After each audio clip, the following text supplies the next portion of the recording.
하나님의 말씀 함께 받겠습니다.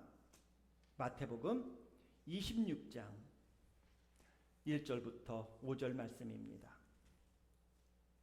마태복음 26장 1절부터 5절 말씀 한 절씩 교독하고 5절 말씀은 합독하겠습니다. 1절 말씀 제가 먼저 봉독합니다. 예수께서 이 말씀을 다 마치시고 제자들에게 이르시되 너희가 아는 바와 같이 이틀이 지나면 유월절이라 인자가 십자가에 못 박히기 위하여 팔리리라 하시더라. 그때에 대제사장들과 백성의 장로들이 가야바를 하는 대제사장의 관정에 모여 예수를 흉계로 잡아 죽이려고 의논하되 함께 말하기를 밀란이 날까 하노니 명절에는 하지 말자 하더라. 아멘. 미국의 16대 대통령이었던 아브라함 링컨은 백악관에서도 기도하는 대통령으로 우리에게 잘 알려져 있습니다. 아브라함 링컨은 대통령이 되어서 기도의 사람이 된 것이 아니라 본인은 대통령이 되기 전부터도 아침에 기도로 시작하고 말씀으로 삶을 시작할 뿐만 아니라 저녁에도 기도와 말씀으로 하루를 마감했다라고 이야기를 합니다. 아브라함 링컨의 신앙의 면모를 우리가 엿볼 수 있는 하나의 일화가 있습니다. 미국의 내전이었죠. 아픔이었죠. 남북 전쟁 당시에 우리 연합 우리 정부의 정부군이 그 북군이죠.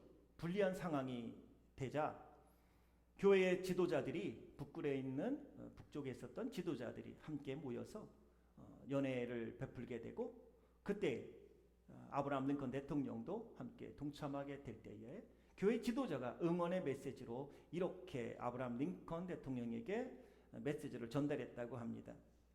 하나님이 우리 편이 되어 북군이 승리하게 해달라고 온 교회가 날마다 눈물로 기도하고 있습니다. 얼마나 힘이 됐는지 얼마나 힘이 됐을지 우리는 짐작이 충분히 됩니다. 그런데 아브라함 링컨은 의외의 대답을 했다고 합니다. 하나님이 우리 편이 되어달라고 기도하지 말고 우리가 항상 하나님 편에 서게 해달라고 기도합시다. 10월 마지막 주일 오늘 2021년 열 달을 생각해 보면서 나는 어떻게 기도했고 하나님 앞에 간구했는가를 돌아보면서 오늘 아브라함 링컨의 말에 오늘 우리 자신을 한번 돌아볼 수 있으면 좋겠다 싶습니다. 큰 도전이 아닐 수 없기 때문이죠.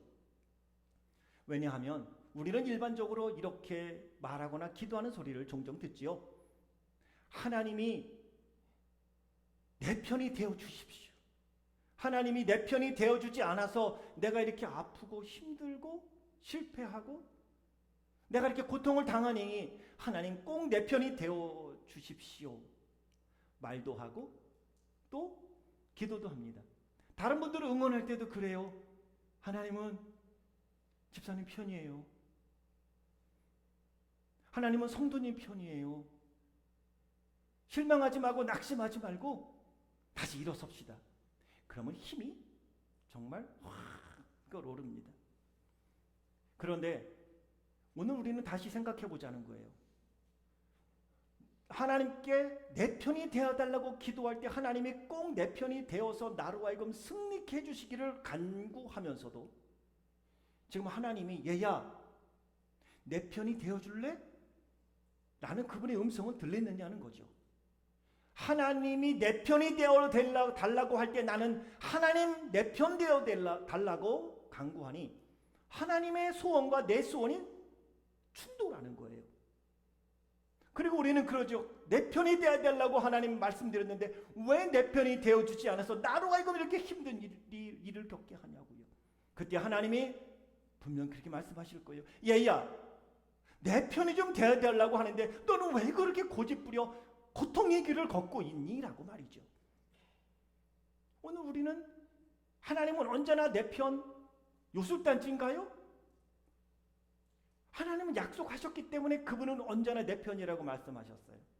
너를 지키시는 자는 졸지도 아니하시고 주무시지도 아니하시며 내 우편에서 내 그늘이 항상 되시며 낮의 해가 너를 해치 아니하고 밤의 달도 너를 상하지 않도록 내가 너를 지키고 늘 보호하는 나는 너의 아버지요 너의 하나님이란다. 근데 이상하죠? 손을 꼭 붙잡고 있는데 여보 내 손 좀 꼭 좀 붙잡아 주세요. 아니 얼마나 더 힘껏 붙잡으라고. 아니 더 힘껏 붙잡아 달라고요. 아니 붙잡고 있는데 그때 하나님 말씀하시고 얘야 네 손 좀 다오. 내 손은 옆에다 빼놓고 나서 하나님 내 손 좀 붙잡아 주세요. 그러진 않았느냐는 거지요. 왜 이 말씀을 드리냐 하면 오늘 본문에서 예수님은 너 진짜 내 편이니? 라고 묻고 있기 때문이에요. 나는 네 편인데 너는 내 편이냐고 물어요. 내가 지금 결정하고 있는 거, 내가 고민하고 있는 거, 내가 소원하고 내가 계획하고 있는 것, 이 가운데 내 뜻대로 되기를 원하는 건 주님 내 편이 되어서 이것이 일이 이루어지게 해달라는 것이요. 오늘 나의 상황이나 나의 오늘 삶에 있어서 주님이 원하는 게 뭐지요? 나 주님 편이 되고 싶어요. 힘들어도 너의 본토 친척 아비집 갈대와 우르를 떠나 내가 네게 지시할 땅으로 가라면 주님 나 가볼게요. 이게 주님의 편에 선 자가 아니겠습니까?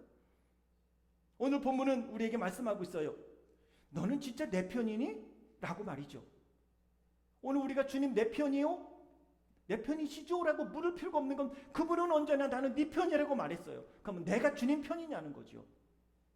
자, 오늘 1절은 이렇게 시작하면서 우리에게 도전을 주고 있습니다.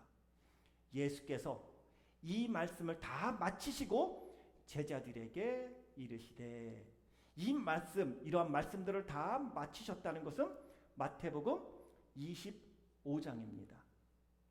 우리는 성경을 지금 26장 1절부터 5절을 읽었지만 구약 성경이 장과 절로 나누어진 것은 13세기예요. 신약 성경이 장과 절로 나누어진 것은 16세기예요. 그것도 종교개혁 이후에 1550년대에. 혹시나 더 깊이 알고 싶으신 분들은 웹사이트를 찾아보세요. 신구약, 장절, 구분 역사 이렇게 말이죠.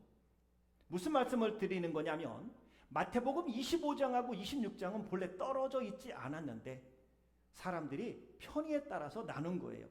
다시 말하면 마태복음 25장을 다 말씀하신 다음에 예수님이 이 말씀을 다 마치시고 제자들에게 이르십니다. 이런 거예요. 예수님이 하신 말씀이 2절이죠.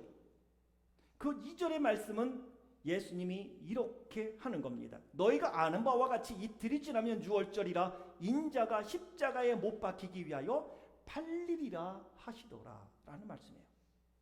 이 말씀은 뭐냐면 마태복음 25장의 말씀인데 마태복음 25장에는 마지막 날에 심판의 때에 있게 되어질 일을 예수님이 세 가지의 비유를 통하여 말씀하시는 겁니다. 첫 번째 비유는 10처녀의 비유입니다. 슬기로운 5처녀, 미련한 5처녀의 이야기라고 우리는 알고 있죠. 슬기로운 5처녀는 기름을 준비했고 미련한 5처녀는 기름을 준비하지 않았습니다. 고대의 결혼식의 풍습이죠. 신랑이 이제 온대요. 신부 집으로. 오는데 언제 올지 모릅니다. 전화기가 없었잖아요. 고대에. 언제 올지 모르니 등불을 준비해 놓고 있는데 5명은 혹시 신랑이 늦게 올지 모른다 생각하고 기름을 준비해 놨고 5명은 내 시간 안에 오겠지 생각하고 기름을 준비하지 않았는데 신랑이 늦게 왔어요. 그래 기름을 준비하지 않은 5처녀가 기름을 준비한 5명에게 말합니다. 우리에게 기름을 좀 나눠주세요. 아니 미안해요. 못 나눠주겠어요. 나눠주다가는 당신도 등불이 꺼지고 나도 등불이 꺼지면 신랑이 올 때에 우리는 다 그 신랑을 맞이할 수 없잖아요? 라는 거죠. 누가 주님 편에 선자입니까? 내 시간을 맞추는 게 아니에요. 주님의 시간을 기다리는 겁니다. 하나님은 요셉에게 꿈을 꾸게 하셨는데 그의 나이 17살 때였습니다. 그러면 그 꿈이 이루어진 거는 몇 살이에요? 30세예요. 적어도 우리는 13년이라는 공백이 있고 하나님은 13년 동안 요셉을 훈련시키셨습니다. 보디발의 집에서, 왕궁, 감옥에서 애굽을 가르치셨고, 애굽의 언어를 가르치셨고, 애굽의 문화를 가르치셨고, 애굽의 정치, 경제, 역사, 군사, 그 모든 것들을 보디발의 집과 왕궁에서 가르치는데 13년이 걸린 겁니다. 우리 생각에는 한 10년이면 좋았지 않았을까? 그건 내 생각. 내 편이 되어서 하나님 3년 만에 이 꿈이 이루어지게 도와주시옵소서. 3년 안에 이루어지지 않으니 하나님이 뜻이 아닌가 봐 라고 생각하고 포기하는 사람이 있을 수 있어요. 하나님의 시간은 13년입니다. 다윗은 15살 때 사무엘에게 기름 부음을 받았죠. 그러면 곧 왕이 돼야 되잖아요. 근데 사울이 안 죽어요. 빨리 왕이 돼야 되는데, 근데 다윗은 30세에 왕이 됩니다.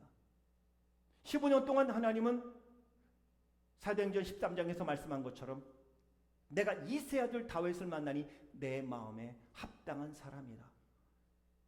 내가 내 뜻을 그를 통하여 다 이루리라 하셨는데, 하나님이 하나님의 뜻을 이루는 다윗을 빚으시고 만드시기까지는 15년이라는 시간이 필요했다는 겁니다. 마음 졸여가며 지금도 기도하고 하나님을 갈망하는 게 있습니까? 내 시간 안에 모든 것이 이루어지기를 원하는 자는 주님이 내 편이 되어달라고 하는 거고, 하나님의 때를 기다리며 오늘도 끊임없이 씨를 뿌리고 물을 주며 수고에 땀을 흘리고 있다면 오늘 우리는 주님 편의 선자라는 것이죠. 아브라함은요 75세에 명령을 받아 갈대아 우르를 떠나라고 말씀하잖아요. 그런데 그러면서 내가 너를 통하여 하늘의 별처럼 바다의 모래수처럼 많은 내가 자손을 주리라고 말씀하시는데, 와우, 하나님은 왜 아브라함이 100세가 될 때까지 자녀를 안 줬을까요? 그의 아내는 경수가 끊어졌어요. 아니 왜 그때까지 하나님은 기다리게 하셨을까요? 네가 그럼에도 나를 의지하고 그럼에도 불구하고 나의 약속이 반드시 이루어질 줄 너는 믿느냐라고 계속해서 물으시는 거고요. 100세에 낳은 이삭조차도 하나님은 바치라고 하시면서 아브라함을 믿음의 조상으로 세우고 그를 통하여 많은 민족을 이루실 하나님의 뜻을 이루기 위해서는 하나님은 그렇게 아브라함을 훈련시키셔야만 했다는 것이죠. 예수님이 이 말씀을 마치실 때 열 처녀와 동일하지 않습니까? 열 처녀는요 5은 기름을 준비했고 5은 기름을 준비하지 못해 기름을 준비한 5 처녀만 신랑과 잔치에 가게 되었습니다. 그게 첫 번째 비유잖아요. 두 번째 비유도 동일합니다. 달란트 비유입니다. 1달란트, 2달란트, 5달란트. 우리는 너무나 잘 아는 이야기예요. 5달란트와 2달란트 받은 사람은 가서 열심히 땀 흘려 일해 주인이 돌아올 때에 남긴 2달란트, 5달란트를 드리게 되죠. 1달란트 받은 사람은 1달란트는요 한 데나리온을 가지면 하루 일꾼의 품삯인데, 이 한 달란트는요 그 사람이 노동자가 한 17년은 모아야지 이렇게 모을 수 있는 큰 돈이었음에도 불구하고 1달란트 받은 종은 이렇게 말하잖아요. 어찌 보면 우리 같은지도 몰라요. 핑계대기 좋아하고. 뭐라고요? 주인님은요 심지 않은 데서 거둘 수 있는 능력 있는 분이고 내가 혹시나 이거 잃어버리면 혼날까 싶어 내가 땅에 묻어놨다고요 라고 말이죠. 그때 주인이 뭐라고 말합니까? 얘야 그것을 갖다가 은행에 맡겼으면 이자라도 얻지 않았겠냐라고 책망하시면서, 너는 지금 내 편에 서 있냐고 묻고 계신 거예요. 우리는 신앙생활하고 오늘을 살아가면서도 내 경험과 내 지식과 오늘 내가 갖고 있는 그 무엇인가를 가지고 내가 주님 편에 섰다고 이야기할지는 모르지만 주님은 아니라고 하시는데 그것이 세 번째지요. 양과 염소의 비유입니다. 의인들은 오른편에, 죄인들은 왼편에. 주께서 염소와 양을 나누셨어요. 아시죠? 양들은요, 본인이 주님 편에 섰는지도 몰랐어요. 그냥 옷 벗은 이 있으면 옷 입혀주고, 힘든 이 있으면 격려해주고, 수고하는 이 있으면 박수 쳐주고, 좋아하는 이 있으면 축복해주고, 수고하는 이들 땀 흘리면 함께 옆에 가서 도와주고. 그랬는데 주님이 뭐라고요? 얘야 고맙다 하십니다. 오른편에 있는 양들이 말합니다. Why me? 나에게 왜 고맙다고 이야기를 하지요? 얘야 작은 자기 한 게 나에게 한 거라고 말이죠.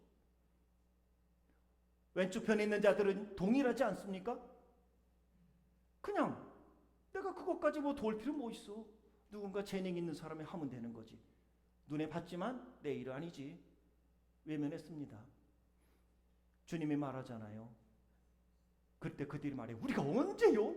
작은 소자에게 하지 않은 게 나에게 하지 않은 거라고. 그게 왼쪽에 있는 염소 아니었겠습니까? 오늘 주님은 이 본문을 통해서 우리에게 말씀하는 거예요. 너는 지금 내가 네 편이 돼달라고 그렇게 강구하는데, 내가 너에게 내 편이 돼달라고 강구할 때 너는 지금 어디 있었냐고 말이죠. 그 모습이요, 오늘 제자들의 모습이라는 거 아세요? 저는 2절을 읽고 3절로 넘어가지 못했어요. 이 말씀을 읽고 어제도 다시 한번 이 말씀을 보면서 2절 말씀 읽어놓고 참 머뭇거렸어요. 왜? 너희가 아는 바와 같이 이틀이 지나면 유월절이라 인자가 십자가에 못 박히기 위하여 팔리리라 하시더라. 3절로 넘어가기가 불안했어요. 왜 불안했냐면 3절은 이렇게 이어지기 때문이죠. 그때의 대제사장들과 백성의 장로들이 가야바라 하는 대제사장의 관정에 모여 예수를 흉계로 잡아 죽이려고 의논하되 말하기를 밀란이 날까 하노니 명절에는 하지 말자. 왜 3절로 넘어가는 게 두려웠냐 하면 2절과 3절 사이에 제자들의 반응이 없었기 때문이에요. 예수님은 얘들아, 내가 6월절에 인자가 십자가에 못 박히기 위하여 팔릴 거야 라고 말해요. 근데 제자들은 예수님이 죽는 거 아무 상관없어요. 사실은 예수님이 마태복음 16장에서, 마태복음 17장에서, 마태복음 20장에서 이미 예수님이 당신의 죽음과 그리고 부활을 말씀을 하셨어요. 심지어 마태복음 16장에서는 예수님께서 순환과 부활에 대해 처음 말씀하실 때, 그것도 베드로가 주는 그리스도시요 살아계신 하나님의 아들입니다라고 고백한 이후에 이 정도면 내가 나의 고난 죽음과 부활을 이야기해도 되겠구나라고 생각하고 예수님이 처음으로 말씀을 하십니다. 그러자 베드로는요, 두 손을 딱 앞에 대고, 이때로부터 예수 그리스도께서 자기가 예루살렘에 올라가 장로들과 대제사장들과 서기관들에게 많은 고난을 받고 죽임을 당하고 제3일에 살아나야 할 것을 이야기하자 베드로가 예수님을 붙들고 항변합니다. 주여 그리 마옵소서. 이 일이 결코 주께 미치지 아니하리이다. 주님, 지금 아세요? 제 편 대주셔야 돼요. 예수님이요, 예루살렘에 올라가면 왕이 되실 것이면 나는 그때 적어도 예수님이 왕이면 난 한 자리 해야 될 건데 무슨 소리예요? 죽기는 왜 죽어요? 내가 허락 안 했어요. 내 허락 못 받곤 결코 죽으면 안 돼요. 죽어서도 안 되고 내가 죽도록 내버려 두지 않아요. 내 꿈이 산산조각 나는데 말이죠 라고 말이죠. 그때 예수님이 말씀하십니다. 사단아, 내 뒤로 물러가라. 너는 나를 넘어지게 하는 자로다. 내가 하나님의 일을 생각하지 아니하고 도리어 사람의 일을 생각하는도다. 근데 그때도 신기하게 그 다음 말씀이 없다는 거 아세요? 베드로가 침묵합니다. 아무 말 안 해요. 그런데 16장 때 그런 일이 겪었다면 17장, 20장, 그리고 적어도 오늘 예수님이 하시는 말씀을 들었을 때 베드로는 무엇인가, 제자들은 무엇인가 한마디라도 해야 되지 않을까요? 근데 신기해요. 성경을 보면 이 이후에 제자들이 누가 높으냐고 또 싸움을 해요. 야고보와 요한의 어머니는 치마를 흔들면서 와서 주께서 왕이 되신다면 내 아들들을 한 자리씩 하나는 우편에 하나는 좌편에 앉게 해주세요. 자, 그렇게 이야기할 때 그의 아들들은 무엇이라고 이야기를 해야 될까요? 어머니, 그런 말씀 마세요. 지금 우리가 예루살렘에 올라가는 것은 우리 선생님이 그곳에서 무엇인가 이 땅에 오신 일을 이루려고 지금 올라가고 계신데 무슨 예수님이 이 땅에서 한 왕이 되면 한 자리씩 달라고 말씀하세요. 어머니, 제발 그런 말씀하지 마세요. 그래야 되는데요, 안 그랬어요. 나머지 제자들 10명은 어떻게 했는지 아세요? 이 새끼가 같이 있었는데 위아래도 못 알아봐. 그리고 서로 대판 싸웠대요. 오늘 우리는 어떤가요? 주님을 이용하려고 하는 건가요? 아니면 주님 편에 있나요? 오늘 본문의 말씀은 얘야, 내 편이 되어줄래? 라고 이야기하는 거예요. 내가 너 필요할 때 너 어디 있었는지? 왜 자꾸 네 것만 달라 그래? 나는 네 편이 되어서 너에게 충분한 걸 줬어. 근데 왜 내 편이 되어 달라니까 그건 힘들어서 안 된다고 그러지? 지금까지 한 번도 안 해봤는데 내가 이 일을 하면 누군가에게 한마디 들을지도 몰라요. 예를 들면 이런 거겠죠. 전에는 가만히 있더니 목사님 오셔갖고 위임 시간 되니까 이제 된 것처럼. 여러분, 그냥 사람 편에 섰어요. 그냥 사람 편에. 지금까지 내가 살아온 삶을 주님이 보시면서 얼마나 나는 주님 편에 섰나. 아파하는 형제들, 새로운 형제들 붙잡고 손 붙잡아 주고 말이죠. 오늘 우리는 주님이 제자들이 주님 편이 서 있지 않는 이 모습을 보면서 저는요 좀 죄송했어요. 슬펐어요. 마음이 아팠어요. 왜냐하면 제자들의 모습에서 제 모습이 보이기 때문이에요. 종종 잊어버리는 것 같아요. 삶이 편안해지면 잊어버리고요. 넉넉해지면 잊어버리고요. 좋은 일이 생기면 자꾸 잊어버리는 것 같아요. 제가. 주님은 얘야, 내가 너에게 왜 이렇게 좋은 일을 허락했는지 아니? 라고 묻는데 거기 별로 관심이 없던 것 같아요. 조금 힘들고 손가락에 가시 찔리면 아버지 도와주세요. 도와줘서 났어요. 그럼 또 잊어버리는 것 같아요. 이것이 저의 모습만이었으면 좋겠습니다. 그런데 제자들도 그 모습을 보였으니 여러분 중에 나는 아니라고 말할 사람도 없지 않을까 싶습니다. 제자들은요, 예수께서 기적을 베푸시는 자리에 늘 있었습니다. 그리고 예수님이 기적을 베풀 때는 내가 예수님의 제자라고 자랑스러워하면서 우쭐댔습니다. 한 여인이 나디향을 든 옥합을 깨뜨렸을 때는 제자들은 너나 할 것 없이 다 흥분했습니다. 얘야, 왜 이걸 허비하냐? 라고 말이죠. 그런데요, 두뇌가 아주 빠르게 움직였던 가룟 유다는 딱 생각합니다. 여보시오, 이거를 팔면 300데나리온이나 된다고요. 가난한 사람에게 줄 것이지 왜 이렇게 허비하냐라고 오히려 책망도 서슴지 않았습니다. 그런데 그 말씀 이후에 성경은 그렇게 말씀하지요. 가룟 유다는 도둑놈이라. 이것이 300데나리온이나 돼서 내 주머니에 오면, 회계를 맡은 내 주머니에 들어오면 이것은 내가 유용하게 쓸 텐데 이거를 왜 예수님에게 부어서 허비하냐고 이야기하는 거죠. 주님 편에 선 것 같지만 가룟 유다는 결코 주님 편에 선 게 아니에요. 주님의 이름을 이용해서 내가 그걸로 뭔가 누려보려고 했다고 성경은 말씀을 하고 있습니다. 그럼에도 불구하고 주님께는 관심이 없었습니다. 주님이 말씀하지 않습니까?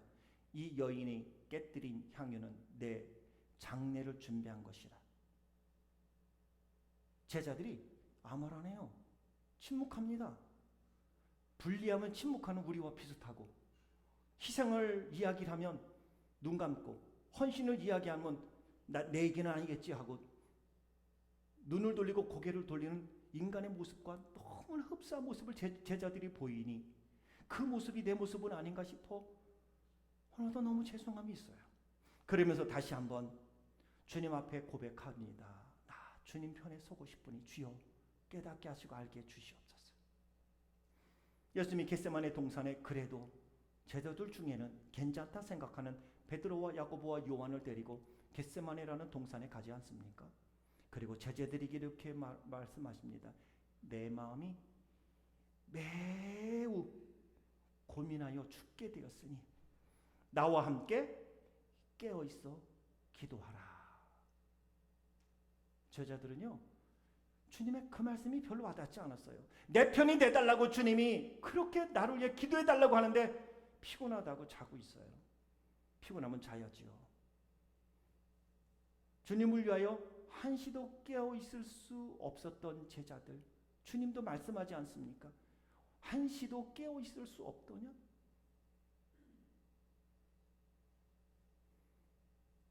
주님 편이 좀 되어 달라 할 때에 나는 주님 편이 되었는가를 오늘 제자들의 모습을 통하여 보게 되는 것입니다. 내가 필요할 때 주님 나에게 함께 하시기를 원하면서도 시대가 변했다는 이유로 우리의 무릎은 약해졌습니다.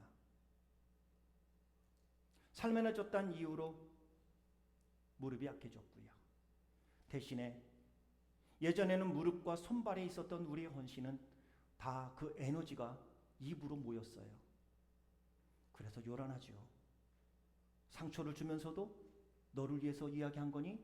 상처받은 네가 잘못이야? 난 상처 준 적 없어?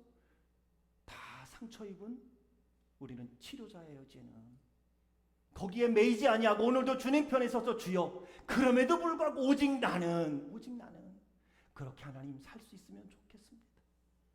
이것은 우리의 이야기가 아니라 모든 이 땅에 살아가는 사람들의 이야기고 태평양을 건너온 우리 모두의 이야기고 거기서 오늘의 이야기가 아니라 2000년 전 제자들의 이야기였으니 무릎 꿇지 못하고 누워서 자고 있는 제자들의 모습 보며 너무 저는 예수님께 또 죄송했어요. 주님이 깨어있자고 할 때 나는 정말 깨어있었나라고 말이죠. 신앙의 연령과 내 입의 말이 어느 정도 일치하는가? 신앙의 연령과 내 손발은 어느 정도 일치하는가를 돌아보게 하는 제자들의 모습이었기에 주님이 너는 내 편이냐? 내 편이 돼달라고 얘기하는데 왜 자꾸 너는 네 편이 돼서 네가 원하는 대로 가려고 하니? 나는 너를 통해 하고자 하는 일이 있어. 너 괜찮은 놈이야. 근데 늘 주눅 들고 그럼에도 불구하고 어느 순간은 이래봬도 내가 말이야 라고 이야기를 하고 싶은 인간의 마음이 있다는 것이죠. 주님의 말씀하세요. 오늘 여기까지 인도한 게 나야. 내가 너 여기까지 빚는 동안 얼마나 힘들었는지 아니? 그런데 왜 자꾸 어깨가 움츠려들고 자신감 없이 살아가니? 여전히 나는 네 편이고 나는 너를 원하고 너를 원하기 때문에 이렇게 빚어왔단 말이야 라고 말이죠. 잘 모르는 분들이 계신 것 같아서 옆에 있는 분들에게 인사 한번 하겠습니다. 집사님 진짜 괜찮은 분이세요. 자, 옆에 있는 분에게 진짜로 힘줘야 돼요. 진짜로 힘줘요. 장로님, 그렇죠. 제게는 진짜만 들려야 돼요. 옆에 있는 분이 장로님인데 제가 집사님이라고 그랬다고 또 집사님 그러는 분도 계시는 것 같아. 다시 한번 뭐 직분 모르면 형제님 자매님 하시면 돼요.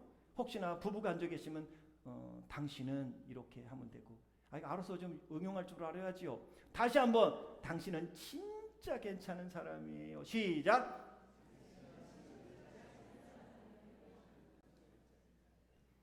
그러면서 저는 이런 사람들을 본받고 싶습니다. 누가복음 23장 27절에 보니 예수님이 십자가를 지고 갈보리에 올라갈 때에 백성과 및 그를 위하여 가슴을 치며 슬피 우는 여자의 큰 무리가 따라오는지라. 예수님이 십자가를 짊어지고 갈보리에 올라갈 때 제자들은 뿔뿔이 흩어졌을지 몰라도 두려워하지 않던 사람들이 있으니 여자들이에요. 저는 그런 사람이 되고 싶어요. 마태복음 28장 1절에 보니 안식 후 첫날 예수님의 시체에 발을 향유를 들고 무덤으로 누가 달려갔어요? 여인들이 달려갔어요. 이런 사람이 되고 싶어요. 마태복음 15장 43절에 보니 아리마대 사람 요셉이 와서 당돌이 빌라도에게 들어가 예수의 시체를 달라 하니 이 사람은 존경받는 공회원이요 하나님의 나라를 기다리는 자라. 높은 지위에 있음에도 불구하고 당돌이 빌라도에게 예수의 시체를 주시오. 너도 그 예수의 사람이구나. 공에서 쫓겨날 줄도 모르는 그 입장이지만 저의 시체를 달라 하고, 아리마대 사람 요셉은 자기가 죽으면 묻히려고 준비해놨던 자기의 바위 무덤 속에 예수님의 시체를 가져다가 깨끗이 씻기고 세마포를 싸서 자신을 위하여 만들어 놓은 새 무덤에 예수님을 장례합니다. 제자라고요? 웃기지 마세요. 제자들이 예수님을 장례식 치렀나요? 아니요. 목사라고 주님 편에 늘 설 것 같으세요? 아니요. 그러니 여러분 저를 위해 기도해 주세요. 전 여러분을 위하여 기도해 드릴게요. 예수님의 장례식을 치른 사람은 아리마대 사람 요셉이었습니다. 내가 나이가 있기 때문에 내가 하는 거야. 나는 직분이 있기 때문에 내가 하는 거야. 아니요, 저는 오자마자 교회에서 한 일이 없으니 제가 할게요. 이게 주님 편의 선자예요. 눈치코치 계속 보는 거지요. 사람의 말과 눈빛에 더 많이 신경을 쓰지는 않느냐고 지금 묻고 있는 거지요. 저는 이런 사람이 되고 싶고요. 성경은 이런 사람이 되어 주님 안에 있으라고 말합니다. 그래도 희망이 있는 것은 이 제자들은 오순절 성령 강림 이후에 죽음을 두려워하지 아니하고 너나 할 것 없이 모두가 주님 편에 서려고 힘썼다는 것입니다. 오늘도 그 주님이 우리 안에 성령, 그분의 영이 우리 안에 임하여 오늘 우리가 늘 주님 편에 서서 하늘이 뜻하신 거룩한 뜻을 이루어 하늘의 별들처럼 바다의 모래수처럼 아브라함에게 약속하신 우리의 삶에, 우리 인생의 풍성한 열매들이, 자손들이, 이 땅 가운데 믿음의 자손들이 더욱더 많아지는 일들이 하나님이 계획하신 그 뜻이 우리 삶에 풍성한 열매로 드러나는 복된 삶을 사는 저나 사랑하는 우리 귀한 성도님들 되시길 주님의 이름으로 축원합니다. 저는 이 찬양을 주 앞에 기도하는 마음으로 올리고 싶습니다. 주님, 내가 여기 있사오니 주님이 나와 함께 계시고 내 편에 계신데 내가 주님과 다른 것을 바라보고 있지 않은지 나를 살펴주옵소서. 주님과 다른 생각을 하고 있지 않은지, 주님과 다른 방향으로 가고 있지 않은지, 주님의 마음과 뜻에는 무심하고 나의 필요만 채워달라고 요구하지는 않았는지, 주님, 이제는 주님 고독하게 만들지 않겠습니다. 내가 여기 있습니다. 나를 기억하시고 나를 사용하시고 나를 보내시면 제가 순종하겠습니다. 이 찬양을 하나님께 고백으로 올리겠습니다.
결단의 기도 드리길 원합니다.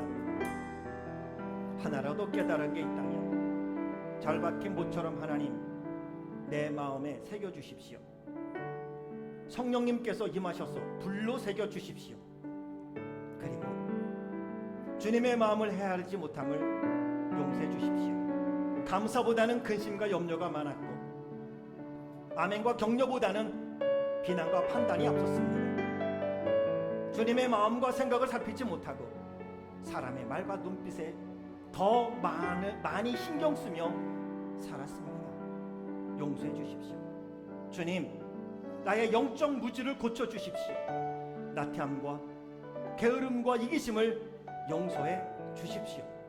살던 대로, 살아왔던 대로, 신앙생활 하던 대로 계속까지 아니하고 주님 편에 서서 주님이 원하시는 그 길이 가시밭길이라 할지라도 영문 밖의 길이라 할지라도 따라가는 하나님의 사람이 될 수 있도록 성령님 기름 부어주시고 나 그렇게 살겠으니 나 그렇게 살도록 인도하여 주옵소서. 함께 결단하며 기도하겠습니다.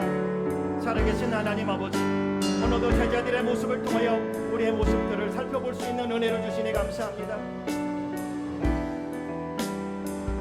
주님이 내 편이 되어주기를 원하였을 때에 하나님, 저들은 주님의 편이 되어주지 못한 모습이 나의 모습이니 용서하여 주시기를 원합니다. 어느 편에 설 것이냐고 말씀하십니다. 기름을 준비하며 살게 도와주옵소서. 2달란트 5달란트 받은 종처럼 살게 도와주시옵소서. 오른편에 있던 양들처럼 주님 편에 설 수 있게 도와주시옵소서.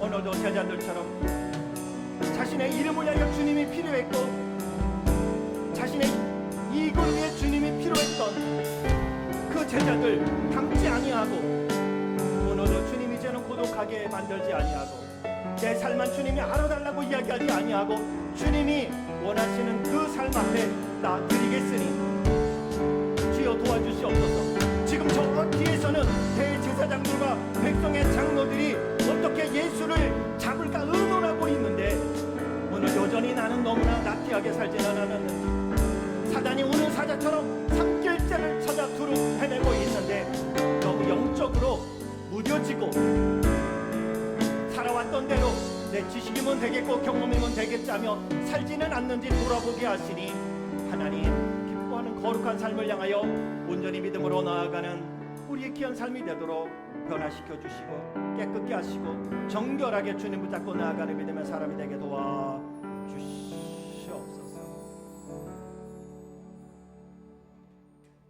하나님 아버지, 우리의 가던 발걸음 잠시 멈추고 나에게로 향했던 나의 삶의 환경과 사건으로 향했던 사람에게 향했던 세상으로 향했던 우리의 얼굴을 돌려 주님이 원하시는 그곳이 어디인지를, 주님이 보길 원하는 그곳이 어디인지를, 주님이 내 손발을 원하는 곳이 어디인지를, 오늘 내 입술을 원하는 일이 무엇인지를 돌아보고 주님께 눈맞춤을 하게 하시니 감사합니다.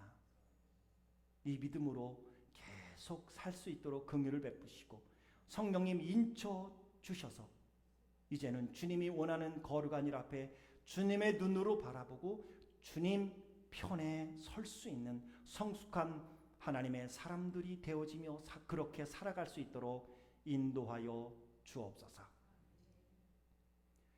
지금은 우리 주 예수 그리스도의 은혜와 하나님 아버지의 크신 사랑과 성령의 교통하심과 역사하심과 축복하심이 이제는 주님 편에 서서 기름을 준비하고 충성된 자가 되어지며 주님의 손과 발과 입과 눈과 귀와 삶이 되기를 소원하며 그렇게 살게 해달라고, 그렇게 살고 싶다고, 그렇게 살겠다고 결단하고 고백하며 머리 숙인 모든 성도님들 머리 위에와 저들의 자녀들과 가정과 학업과 직장과 생업과 생애 위에 이제로부터 영원히 함께 하시기를 간절히 축원하옵나이다. 아멘.